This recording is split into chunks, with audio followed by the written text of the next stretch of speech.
আপা, প্রিন্স মামুনের মামলার আজকে একটি আদালতে শুনানি হয়েছে, কি নিয়ে কতটুকু আশাবাদী?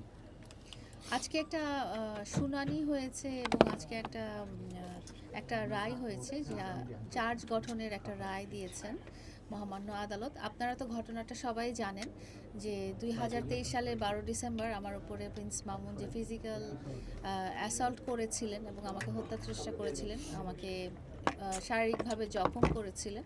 তো সেটাই আমি যখন অভিযোগ দায়ের করি এবং সত্যতা প্রমাণিত হওয়ার পরেই কিন্তু মামলাটা রুজু হয় এবং মামলাটা আদালতে চলে যায়, ট্রান্সফার হয়ে যায় এবং আজকে সেটা চার্জ গঠনের জন্য নানা রকম অনেক দিন আমরা ওয়েট করছিলাম। তারা টাইম পিটিশন দিচ্ছিল এবং তারা প্রমাণ করার চেষ্টা করছিল যে এই ধরনের কোনো ঘটনাই আমার সাথে আসলে হয়নি, এটা একেবারে সম্পূর্ণ বানোয়াট একটা ঘটনা ছিল যেটা তারা প্রমাণ করার চেষ্টা করেছিল এবং বলতে চেয়েছে যে আমি আসলে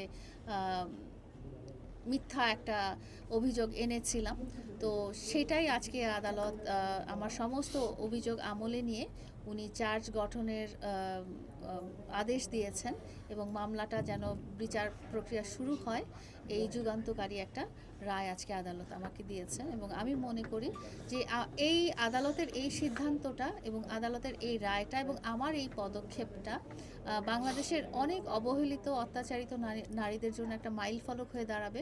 কারণ আমরা দেখি কি সমাজে সবাই যারা ফিজিক্যাল অ্যাসল্টের শিকার হন বা শারীরিকভাবে অত্যাচারিত হন নিজেদের ভালোবাসার মানুষের দ্বারা, হাজব্যান্ড, লাইফ পার্টনার বা পারিবারিক সদস্যদের দ্বারা বা অচেনা মানুষের দ্বারা, তারা খুব ভয় পান যে তারা কিভাবে অভিযোগ গঠন করবেন, কিভাবে মামলা দায়ের করবেন এবং আদালতে তাদের এই অভিযোগটা টিকবে কিনা, এটা নিয়েই তারা অনেক টেনশনে থাকেন এবং দ্বিধাদ্বন্দ্বের কারণে অনেক অনেক অনেক প্রাণ ঝরে যায়। আপনারা দেখবেন যে যৌতুকের কারণে অনেক মানুষের প্রাণ ঝরে গেছে, অনেকেই শারীরিকভাবে এভাবে অত্যাচারিত হয়েছে এবং কিন্তু মুখ বুজে সহ্য করেই যাচ্ছে।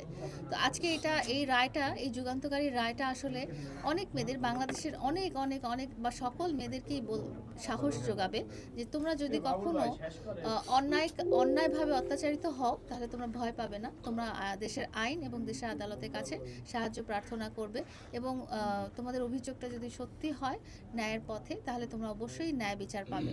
এবং একটা সম্মেলনে আমি বলেছিলাম, আমি যখন মামলাটা দায়ের করি, মামুন একটা সংবাদ সম্মেলন করেছিল এবং আপনাদের অধিকাংশ সদস্যকেই ডেকে উনি বলেছিলেন যে এটা একেবারে মিথ্যা একটা অভিযোগ এবং এই ধরনের কোনো ঘটনাই ঘটেনি। তো সেটার পরিপ্রেক্ষিতে আমিও কিন্তু আপনাদেরকে সবাইকে ডেকে দেখিয়েছিলাম যে এটা আসলে মামুনের একটা স্বভাবগত ব্যাপার যে সবাইকেই সে, ছেলে হোক মেয়ে হোক কাছের হোক পরের হোক, সবাইকেই সে মানে ফিজিক্যালি অ্যাসল্ট করেন। আমি একটা অনেক স্লাইড দিয়ে অনেক কিছু নিয়ে আপনাদের কাছে দেখেছিলাম। তো আল্লাহর রহমতে আল্লাহর কাছে হাজার শুকরিয়া যে আজকে এটা অভিযোগ গঠনের জন্য মহামান্য আদালত আদেশ দিলেন, কারণ এটা একটা সত্যতা আছে দেখেই আদেশটা দেওয়া হয়েছে। আচ্ছা, এমনিতে মামুন আপনার সঙ্গে এ বিষয়ে কোনো যোগাযোগের চেষ্টা করেছে কি? যে উনি এবং ওনার স্যার, আমি আবারও বলবো যে উনি এবং ওনার ক্ষমতাবান ভাই, পরিচিত লোকজন, বোন, যারাই হোক না কেন সবাইকে দিয়ে আমাকে খুব থ্রেট দিয়েছেন যেন মামলাটা তুলে নেই, না হলে আমাকে নানা রকম হুমকি ধামকি দিয়েছেন, নানা রকম ভয়ভীতি দেখিয়েছেন যেন আমি মামলা তুলে নেই, না হলে আমার ক্ষতি করা হবে, আমাকে নানাভাবে অসম্মানিত করা হবে।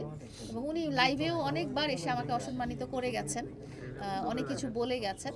তো এই রিলেটেড কথাই আসলে শেষ পর্যন্ত বলা হয়েছে তার সাথে আমার। সেখান থেকে আমি একটু কথা যদি বলি, মামুন বলেছিল 101টা লায়লা তৈরি করে দেখাই দিবে। তো আপনি সেই দৃষ্টিকোণ থেকে আমি বলবো যে ওই যে ওর মতো 101টা মামুন আপনি কি তৈরি করে দেখাতে পারবেন না, যে এই যে ওর মতো? আমি আসলে কখনো এই ধরনের কোনো কম্পিটিশনে যেতে চাই না। মামুন যেটা করবে সেটা যে আমাকে করে দেখাতেই হবে এরকম কোনো কথা নেই। মামুনের ক্যাপাবিলিটি যেরকম সেই অনুযায়ী সে কাজ করবে। আমি আমার আদর্শ বা আমার এথিক্স নিয়ে আমি চলব। আচ্ছা, বরাবরের মতো মামুনের প্রতি কি বার্তা রয়েছে? মামুনের প্রতি বার্তা রয়েছে যে এটাকে তুমি প্রতিশোধমূলক কোনো ব্যাপার ধরে নিও না। তোমাকে আমি সবসময় বলেছি তুমি যদি সবার সামনে এসে তুমি তোমার ভুলটা স্বীকার করতে এবং বলতে যে প্রতিজ্ঞা করতে যে তুমি কারোর সাথেই আর কখনো এই ধরনের আচরণ করবে না যেটা আমার সাথে তুমি করে এসেছো। আমি তোমার ভালোবাসার মানুষ হয়েও, তোমার এত ভালোবাসার মানুষ হয়েও তুমি আমাকে এইভাবে শারীরিকভাবে কষ্ট দিতে পেরেছো। তো তুমি এই জিনিসটা যদি সবার সামনে প্রতিজ্ঞা করো যে এটা তুমি আর কখনোই করবে না, তাহলে হয়তো আজকে দিনটা অন্যরকম হতো, কিন্তু সেটা সে করতে রাজি হয়নি। সে তার ইগো নিয়েই ছিল এবং সে রাজি হয়নি। সে বরং উল্টা আমাকে অনেক কি বলে এটাকে, থ্রেট দিয়েছে যে তুমি এটা তুলে নাও, না হলে ঠিক হবে না, ভালো হবে না। মানে আপনি বলতে চাচ্ছেন মামুন সরি বললে আপনি মামলা তুলে নেবেন? মামুনের জন্য টাইম ছিল, এতদিন কিন্তু টাইম ছিল। মামলাটা হয়েছিল 2023 সালে, আজকে 2025 সাল।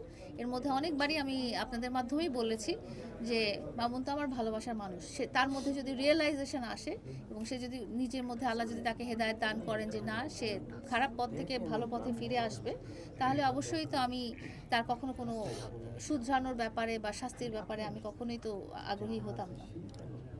ওকে। এখন যদি মামুন সুদ